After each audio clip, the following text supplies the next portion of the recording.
RTC కార్మికుల సమ్మె మూడో రోజుకు చేరింది. సంగారెడ్డిలో ఆర్టీసీ కార్మికులకు పోలీసులకు మధ్య వాగ్వాదం జరిగింది. టెంట్ వేసుకోవద్దంటూ కార్మికులను హెచ్చరించారు పోలీసులు. ఎండలు మండిపోతున్నాయి, టెంట్ వేసుకుని నిరసన చేస్తామన్నారు ఉద్యోగులు. ఇలా అయితే టెంట్ హౌస్ ఓనర్ మీద కూడా కేసు నమోదు చేస్తామని పోలీసులు హెచ్చరించారు.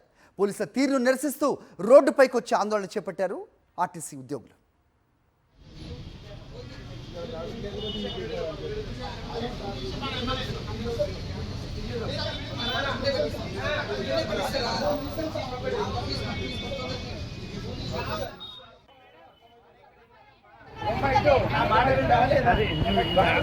టెంట్ వేసుకోవద్దంటూ కార్మికులను పోలీసులు హెచ్చరించారు. కార్మికులు ఎండగా ఉంది, మేము టెంట్ వేసుకుని మేము నిరసన తెలుపుతామంటే దానికి అనుమతి లేదు, మీరు ఇలాగే కొనసాగిస్తే టెంట్ హౌస్ ఓనర్ మీద కూడా కేసులు పెడతామంటూ పోలీసులు హెచ్చరించడంతో ఉద్యోగులు రోడ్డుపై బైఠాయించి నిరసన తెలుపుతున్నారు. పోలీసుల తీరును నిరసిస్తూ ఆర్టీసీ కార్మికులు రోడ్డెక్కారు.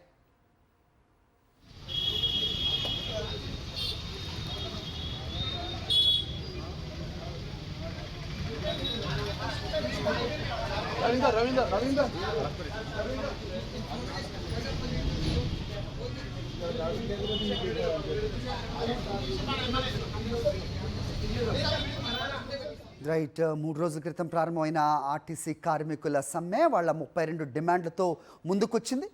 ఎప్పటి నుంచో ఈ డిమాండ్లు ప్రభుత్వం ముందు ఉన్నా కేవలం చర్చలకు మాత్రమే పిలుస్తోంది, కానీ అది పరిష్కార మార్గం చూపించట్లేదు అనేది ఆర్టీసీ కార్మికులు మాట్లాడుతూ ఉన్నారు. దాదాపు 40 రోజుల పైనే అయింది సమ్మె నోటీస్ ఇచ్చి, అయినా ఎలాంటి చర్యలకు ప్రభుత్వం ఉపక్రమించకపోవడంతోనే ఈ సమ్మెకు దిగవలసి వచ్చింది అంటూ కూడా జేఏసీ నాయకులు మొన్నటి నుంచి కూడా మాట్లాడుతుండడం చూసాం. అయితే దీనికి ప్రత్యామ్నాయ మార్గాలు ప్రభుత్వం వెతకడం, అలాగే ప్రైవేట్ డ్రైవర్లను రంగంలోకి దించి బస్సులను నడిపే ప్రయత్నం చేయడంతో కొన్ని ప్రాంతాల్లో ఉద్రిక్త పరిస్థితులు కూడా తలెత్తాయి. మరోవైపు కొన్ని చోట్ల కార్మికులు పోలీసుల కాళ్ళు పట్టుకుని మరి భావోద్వేగంతో వేడుకున్నారు ఈ సమ్మె అనుమతి ఇచ్చాలి అంటూ కూడా. అలాంటిది ప్రభుత్వం ప్రత్యామ్నాయ ఏర్పాటు చేయటం ఏంటి అనేది కూడా కార్మికులు కోపోద్రిక్తులైన పరిస్థితి కూడా మనం నిన్నటి వరకు చూసాం.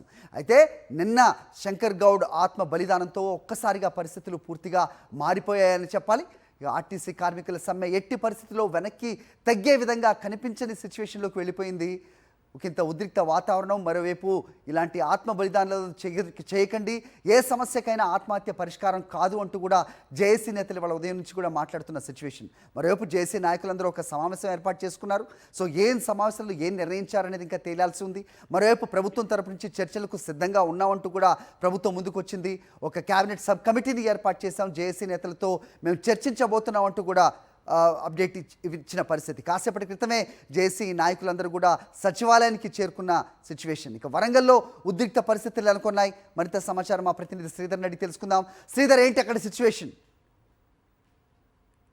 వరకు కూడా వీళ్ళ ఫ్యామిలీ కుటుంబంతో జేఏసీ నేతలతో ఇక్కడ స్థానిక పోలీసు అధికారులు మాట్లాడారు. ఎట్టి పరిస్థితులు కూడా జేఏసీ నేతలు కానీ కుటుంబ సభ్యులు కానీ ఎవరైతే శంకర్ గౌడ్ దీనికోసం అయితే బలిదానం చేశాడో ఆ డిపో వద్దకు అనుమతించాలనుకుంటూ వీళ్ళు డిమాండ్ చేస్తున్నారు. అయితే డిమాండ్ కు ఎట్టి పరిస్థితులు కూడా ఒకవేళ నర్సంపేట డిపో కనుక తీసుకున్నట్టయితే శాంతి భద్రతలకు సమస్యలు తలెత్తే అవకాశం ఉంది. కాబట్టి రాష్ట్ర ప్రభుత్వం తరఫున మీకు హామీ ఇస్తున్నాం, తప్పనిసరి ఈ సమస్యకు పరిష్కారం ఉంటుంది, కొంచెం ఓపిక పట్టండి పోలీసు అధికారులు చెప్తున్నారు. అయితే పెద్ద సుదర్శన్ మాజీ ఎమ్మెల్యే బీఆర్ఎస్ ఎమ్మెల్యే ఇక్కడ తీసుకురావడంతో అతన్ని అరెస్ట్ చేసి నర్సంపేట పోలీస్ స్టేషన్ తరలించారు. మిగతా కార్యకర్తలతో పాటు ఎవరైతే జేఏసీ నేతలు బీజేపీ నేతలు కూడా ఇక్కడ తీవ్ర నిరసన వ్యక్తం చేస్తున్నారు. రోడ్డుపై ఏదైతే మల్లంపల్లి హైవే పై కూడా నిరసన వ్యక్తం చేస్తున్నారు. ఎట్టి పరిస్థితిలో కూడా శంకర్ గౌడ్ బలిదానంకు అంటే అతని ఆత్మ శాంతించాలంటే నర్సంపేట డిపోకు తీసుకెళ్లి ఒక 10 నిమిషాల పాటు అక్కడ మేమంతా కూడా నివాళులు అర్పిస్తామని చెప్తున్నారు హరి. అయితే దీనికి పోలీస్ డిపార్ట్మెంట్ కానీ ఇక్కడ ప్రభుత్వం కానీ ఎటువంటి అనుమతి ఇవ్వట్లేదు. ఇక్కడ మాత్రం ఒక ఉద్రిక్త వాతావరణం నెలకొంది. ఏం చెప్తారు శ్రీధర్, పోలీసుల వర్షన్ ఏంటి? అంటే నిజంగా నర్సంపేట డిపోలో ఆ కార్మికుల కోసం నిరంతరం ఆయన పాటుపడ్డాడు అనేది చాలా మంది మాట్లాడుతున్నారు కదా. మృతదేహాన్ని అక్కడికి తీసుకెళ్లి నివాళులు అర్పించడానికి పోలీసులు అభ్యంతరం ఏం చెప్తున్నారు? మొదటి నుంచి కూడా ఇప్పుడు ఏదైతే కుటుంబ సభ్యులతో పాటు జేఏసీ నేతలు మాట్లాడుతున్నారు, శంకర్ గౌడ్ ఆ కుటుంబ సభ్యుల కంటే ఎక్కువ యూనియన్ పాలిటిక్స్ లేకపోతే ఆర్టీసీ కార్మికుల యొక్క సమస్యల పరిష్కారంకు పోరేవాడు కాబట్టి నర్సంపేట డిపోకు తీసుకెళ్లి ఒక 10 నిమిషాల పాటు నివాళులు అర్పిస్తూ ఉంటున్నారు. అయితే దీని వెనుక ఈ నర్సంపేటకి ఇప్పటికే బంధుకు పిలిపించిన జాగృతి కానీ లేకపోతే బీజేపీ బీఆర్ఎస్ నేతలు ఆ గొడవ దిగే అవకాశం ఉంటుంది. కాబట్టి నర్సంపేట టౌన్ అనేది చాలా పెద్దగా ఉంటుంది కాబట్టి అక్కడ ఏమైనా ఇబ్బందులు అవుతాయి, శాంతి భద్రత సమస్యలు అవుతుంటాయి. కాబట్టి ఈ ముత్తేజ్పేటలోనే అంత్యక్రియలు చేయాలని వీళ్ళు చెప్తున్నారు. అయినప్పుడు కూడా కుటుంబ సభ్యులు అక్కడికి తీసుకెళ్లాలంటే జేఏసీ నేతలు అంటున్నారు వీళ్ళకి నచ్చజెప్పే ప్రయత్నం చేస్తున్నారు. ఒకవైపు హైదరాబాద్ లో జరుగుతున్న చర్చలు కూడా సక్సెస్ అయితే ఇక్కడికి ఏమైనా సమాచారం వస్తుందా, లేకపోతే ముఖ్యంగా ఒక 3 డిమాండ్స్ మధ్య మాత్రమే తేడా కనిపిస్తున్నది. అయితే ఈ 3 డిమాండ్స్ ఆర్టీసీ కార్మికుల సమ్మె వైపు అయితే కుటుంబ సభ్యుల దిక్కు ఒక దిక్కున్నది. ఇది కేవలం కుటుంబ సభ్యుల ఒక వాళ్ళ కోరికలు కూడా తీర్చే విధంగా, వాళ్ళ కుటుంబానికి ఒక భరోసా ఇచ్చే విధంగా రాష్ట్ర ప్రభుత్వం ఒక హామీ ఇస్తే బాగుంటుంది అనేది కూడా ఇక్కడ స్థానిక ప్రజలు కానీ బంధువులు కానీ డిమాండ్ చేస్తున్న పరిస్థితి కనిపిస్తున్నది. హరి, అయితే ముఖ్యమంత్రి రేవంత్ రెడ్డి ఆల్రెడీ చెప్పారు శంకర్ గౌడ్ కుటుంబానికి అండగా ఉంటామని. ఆ సమాచారం ఆ కుటుంబానికి అందిందా? అదే అందరూ చెప్తే అంటే ఈ ఏదైతే పోలీస్ ద్వారా మాత్రమే చెప్తున్నారు. పోలీసులు మొత్తం ముత్తోజిపోవటం చుట్టుముట్టారు, బారికేడ్స్ ఏర్పాటు చేశారు. అయితే మీకు ఎట్టి పరిస్థితులు కూడా రాష్ట్ర ప్రభుత్వం తరఫున వచ్చే బెనిఫిట్స్ కానీ రాష్ట్ర ప్రభుత్వం వచ్చిన హామీ తప్పనిసరి ఉంటుంది. అదేవిధంగా చర్చలు కూడా జేఏసీ చర్చలు కూడా జరుగుతుంది కాబట్టి మీరు ఆందోళన చెందవద్దని చెప్తున్నారు. అయితే కుటుంబ సభ్యుల నుంచి కాకుండా ఇక్కడ లోకల్ జేఏసీ కొంత బంధువులు, కొంత బీఆర్ఎస్ నేతలు, బీజేపీ నేతలు కూడా దీన్ని కొంచెం పాలిటిక్స్ గా చేసే ప్రయత్నం కూడా ఇక్కడ కనిపిస్తుంది. ఎందుకంటే మొత్తం చాలా ఉద్రిక్త వాతావరణం. ఎవరైతే శంకర్ గౌడ్ మృతదేహాన్ని తన అల్లు నుంచి ఇంట్లో బయటికి తీసుకొచ్చి డిపోకి తరలించే ప్రయత్నం మనం విజువల్స్ చూడొచ్చు. అప్పుడు దాన్ని పోలీసులు అడ్డుకున్నారు. దీంతో మాజీ ఎమ్మెల్యే పెద్ద సుదర్శన్ అరెస్ట్ చేశారు, బీజేపీ నేతలు కూడా అరెస్ట్ చేస్తున్నారు. మొత్తానికి ఒక ఉద్రిక్త వాతావరణం నేషనల్ హైవే మీద కనిపిస్తున్నది. అది అయితే శంకర్ గౌడ్ పార్థివ దేహం ఇంకా అక్కడే ఉంచే ప్రయత్నం ఏదైనా పోలీసులు చేస్తున్నారా, తరలించాలని చెబుతున్నారా? డిపోకి వెళ్ళడానికి అయితే ససేమిర్ అంటున్న పోలీసులు నెక్స్ట్ యాక్షన్ ప్లాన్ ఏం చెప్తున్నారు? ఎట్టి పరిస్థితులు కూడా రాష్ట్ర ప్రభుత్వం నుంచి కానీ ఉన్నతాధికారి నుంచి వచ్చిన స్పష్టత ఏంటంటే ఇది కనుక నర్సంపేట కనుక మృతదేహాన్ని తీసుకెళ్తే అక్కడ ప్రజలు ఎక్కువ ఉంటారు, అదేవిధంగా అక్కడ బీఆర్ఎస్ నేతలు కూడా ఉంటారు, బీజేపీ నేతలు కూడా ఉంటారు. అప్పుడు అద్భుతం అవుతుంది శాంతి భద్రతలు.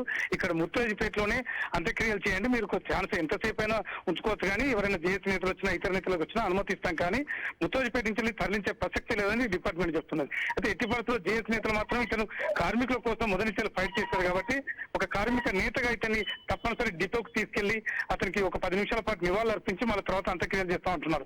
అయితే రెండింటి మధ్యలో చాలా గ్యాప్ కనపడుతున్నది. అధికారులు వెనుకలు తగ్గట్లేదు, అటు జేఏసీ నేతలు తగ్గట్లేదు. ఏది ఏమైనప్పుడు కూడా నేషనల్ హైవే మొత్తం ట్రాఫిక్ ఒక 2-3 కిలోమీటర్ల ట్రాఫిక్ నిలిచిపోయింది. అయితే ఈ పోలీసులు సద్దుమణిగే ప్రయత్నం చేస్తున్నారు. చూస్తున్నా మనం చాలా ఆందోళనగా కనిపిస్తున్నది. డెడ్ బాడీ తీసుకెళ్లే ప్రయత్నం కొంతమంది ప్రయత్నం చేస్తున్నారు, డెడ్ బాడీ ఆపే ప్రయత్నం కొంతమంది చేస్తున్నారు. సో ఇక్కడ కొంచెం ఒక టెన్షన్ వాతావరణం అయితే నెలకొంది ఇక్కడ. ఇలాంటి పరిస్థితుల్లో శంకర్ గౌడ్ కుటుంబ సభ్యులు ఏం చెప్తున్నారు? వాళ్ళ మాట ఎవరైనా వినిపించుకునే పరిస్థితులు ఉన్నాయా? మరోవైపు ఆర్టీసీ కార్మికులు పెద్ద ఎత్తున శంకర్ గౌడ్ ఇంటి వద్ద కూడా వస్తున్నట్టు అప్డేట్ అందుతోంది. మరి దాన్ని కంట్రోల్ చేయడానికి పోలీసులు ఉన్నారా? ముఖ్యంగా ఏంటంటే ఈ కుటుంబ సభ్యుల ఆందోళన మా నాన్న దూరం అయ్యాడనే వాళ్ళకి కనిపిస్తున్నది. తన భర్త, ఎందుకంటే ఒక వాస్తవానికి ఒకటి చెప్పాలనుకుంటే కుటుంబ సభ్యులు ఒక కూతురు మాత్రమే యాక్టివ్ ఉంటుంది, ఇటు భార్య గాని కొడుకు గాని కొంచెం మానసికంగా ఇబ్బందుల్లో ఉన్నారు కాబట్టి వాళ్ళకి ఇంకేం దాని మీద క్లారిటీ లేదు. కానీ ఏదైతే జేఏసీ నేతలు తమ నాయకుడు శంకర్ గౌడ్ తమ కోసం ఆత్మ బలిదానం చేశారు కాబట్టి మేము ఒక నిర్ణయం తీసుకున్నాం, దానికి పోలీస్ డిపార్ట్మెంట్ ఒప్పుకోవాల్సిందని డిమాండ్ చేస్తున్నాం. అయితే కుటుంబ సభ్యులు కానీ, అల్లుడు కానీ, కూతురు కానీ అది ఏ నిర్ణయం తీసుకున్నా ఓకే అనే కోణంలో కనిపించినప్పుడు కూడా జేఏసీ నేతలు, బీజేపీ, బీఆర్ఎస్ నేతలు మాత్రం పట్టి డిపో వరకు తీసుకెళ్లాలని ప్రయత్నం చేస్తున్నారు. అయితే పోలీసులు పట్టుమనికే ప్రయత్నం చేస్తున్నారు. దీంతో ఓకే శ్రీధర్, మళ్ళీ వస్తాను, లైన్ లో ఉండండి ఒకసారి. శంకర్ గౌడ్ మృతిపై కేంద్ర మంత్రి బండి సంజయ్ మాట్లాడుతున్నారు, లైన్ లో చూద్దాం ఏమంటున్నారు ఆయన. ధన్యవాదాలు.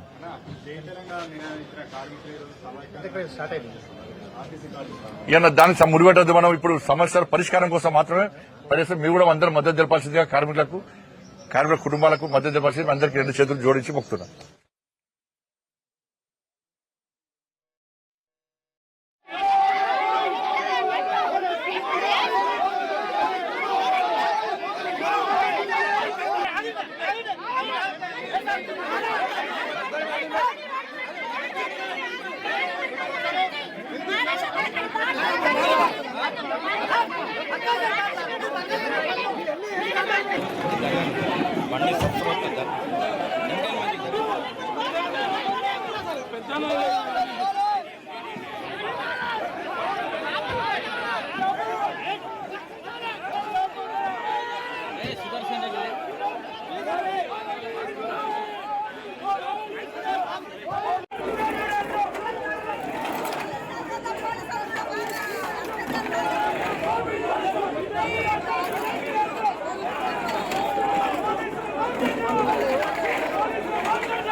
రైట్ నిన్న ఆత్మ బలిదానం చేసుకున్న శంకర్ గౌడ్ మృతదేహాన్ని ఉంచిన ఆయన నివాసం ముత్తోజీపేట నుంచి కూడా విజువల్స్ మనం చూస్తున్నాం. ఒక బాక్స్లో పెద్ద ఎత్తున ఆర్టీసీ కార్మికులు శంకర్ గౌడ్ ఇంటికి చేరుకుంటున్న దృశ్యాలు ఒకవైపు అయితే ఆయన పార్థివ దేహాన్ని నర్సంపేట డిపోకు తరలించాలంటూ కూడా జేఏసీ నేతలు అక్కడ ఆర్టీసీ కార్మికులు ప్రయత్నించిన నేపథ్యంలో దానికి ఎట్టి పరిస్థితుల్లో అనుమతినివ్వలేమంటూ కూడా పోలీసులు అడ్డుపడుతున్న సిచ్యువేషన్ మనం చూస్తున్నాం.